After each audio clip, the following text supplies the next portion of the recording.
আসসালামু আলাইকুম। আজ আমরা একটি ওয়ার্ড থেকে তিনটি ওয়ার্ড বের করব। দিস থেকে টি তুলে দিলে হয় হিস। হিস থেকে এইচ তুলে দিলে হয় ইস। দ্যাট থেকে টি তুলে দিলে হয় হ্যাট। হ্যাট থেকে এইচ তুলে দিলে হয় অ্যাট। স্মল থেকে এস কেটে দিলে হয় মল।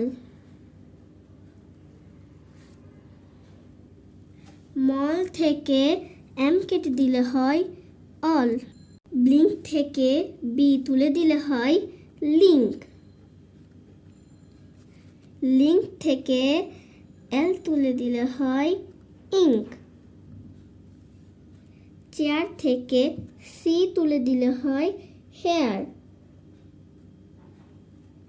হেয়ার থেকে এইচ তুলে দিলে হয় এয়ার।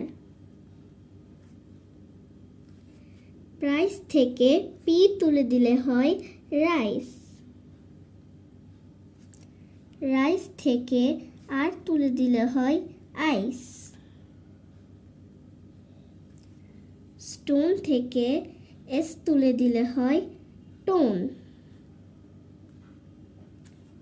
টোন থেকে টি তুলে দিলে হয় ওয়ান।